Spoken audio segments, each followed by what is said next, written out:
Damage dealt, 18k damage dealt. So the damage dealt looks low on this guy, but this doesn't matter. The Tryndamere was responsible for most of the map pressure that actually helped us close out this game. Let's take a look at a few things that made this possible. I want to download this and go over something real quick. Something really important happened during the mid-game that you guys need to be open to trying out. So when this game starts out, we have mid lane Veigar against the enemy Zoe, top lane Tryndamere against Teemo. So we got Tryndamere top. He's laning against a Teemo. Teemo versus Tryndamere is one of the hardest matches for Tryndamere. Now, if it's a first-time Teemo player who picked Teemo just because they believe Teemo counters Tryndamere, Tryndamere veterans can actually make short work of such Teemos, but this was not the case. In this game, both the Teemo and the Tryndamere had a similar number of games on their respective champions, and I think the Teemo actually had more. And they both had sub 50% win rate, which means both of these guys are not the greatest at their champions. So when both of these champions, so this matchup is already a matchup that is difficult for Tryndamere, and when Tryndamere is not as good of a champion as he should be, it doesn't matter how bad Teemo is. This is gonna be a horribly one-sided matchup. Trynd is not gonna win this, and that's what we see unfolding in the laning phase. The Teemo is at 31 CS, the Tryndamere is 21 CS. This is gonna go on. Tryndamere goes back to base. He gets a call because he's falling so far behind. Teemo's at 31 CS. As soon as Teemo comes back to lane, Tryndamere just gets bullied hard. And the problem for Trynd is that unless the jungler comes to help him, he's not going to be able to do a whole lot here on his own. And Lee Sin sees this as a losing lane, so he's not going to put any effort into helping this lane out. And you see Teemo's up 1 kill and 63 CS, Tryndamere's down almost half the amount of CS. If Tryndamere stays in this lane, this game turns into a 4 versus 5 for our team. So even here, given how far behind Tryndamere was, they went for a tower dive on the Teemo. The Teemo picked up a kill on Tryndamere anyway. Tryndamere goes down. Now he's 39 CS to 72 CS. He's still almost behind by half CS. And Lee Sin died trying to make this happen because Tryndamere is so far behind.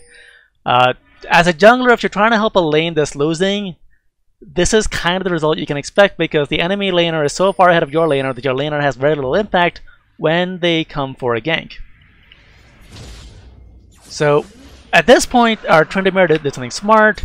He said, "Alright, Veigar go mid, Veigar go top, I'm going mid." Luckily our Veigar was accommodating and he said, "Okay, whatever, you know, I was dominating the zone lane." So Veigar swaps, he's gonna go up top to face the 2-1 Teemo as a 3-0-1 Veigar. And in the mid lane we have our 0-2 Tryndamere going up against the 0-3 Zoe. And this lane is actually a lot better for Tryndamere, as we'll see here. Now Zoe does pick up a kill at some point. Well, one, Tryndamere being in this lane means he's not getting blinded by Teemo constantly. He's actually able to roam into the river and help with fights. But the matchup against Zoe is much easier for Tryndamere than the matchup against Teemo because he can actually dodge Zoe's kill shots. You can't dodge Teemo when he blunts you. So Tryndamere is roaming mid. Now he goes for a dive here. Yes, he gets outplayed and dies here. Kind of unfortunate. But the point is, the fact that he's able to play aggressively like this says he's actually much better off in this lane than he ever was up top against Teemo. And similarly, Teemo with his Ninja Tabby is in a much worse situation against Veigar than he was against Tryndamere. So what happened was, our team had a lane up top that was hard countered. That was Tryndamere was hard countered by the enemy Teemo. Tryndamere died twice up top, and the jungler was falling behind trying to help him.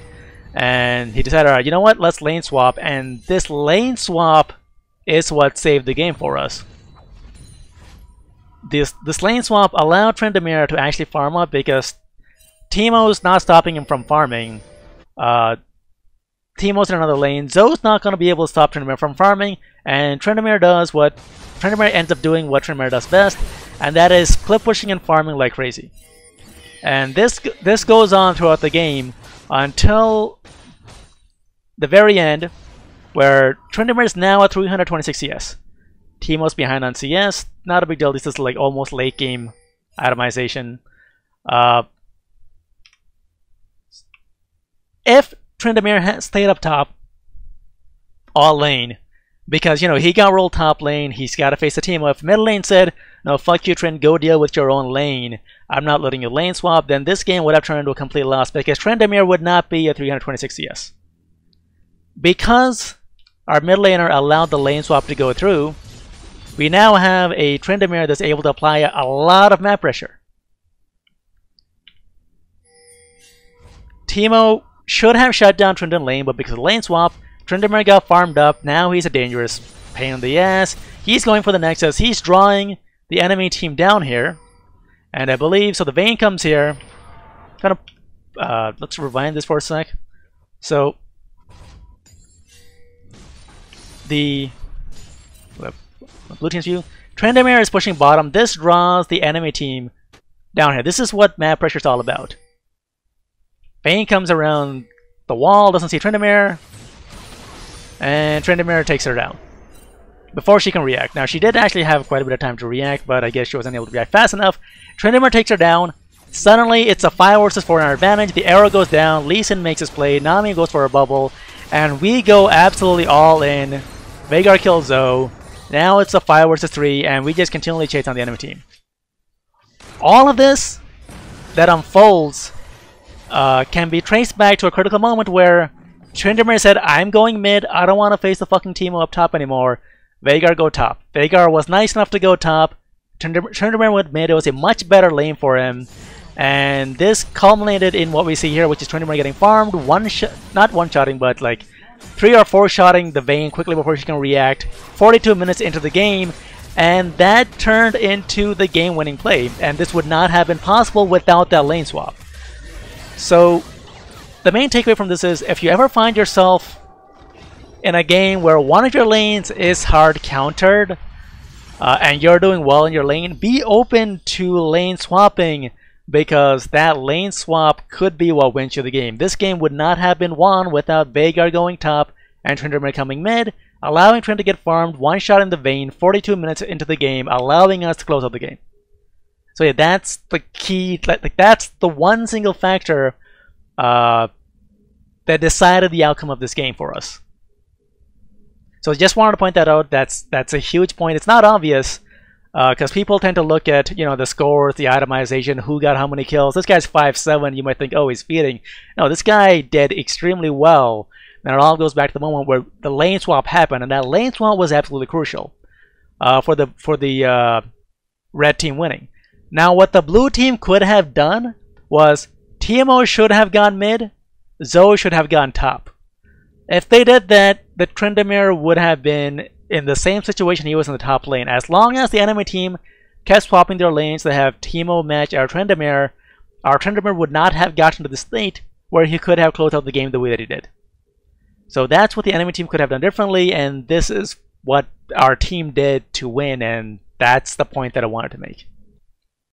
If you enjoyed this video, do subscribe to the channel, follow on Twitter, and check out the video links on either side. Leave a comment about the kind of content you'd like to see in future videos, and check out the Patreon link if you'd like to support this channel directly.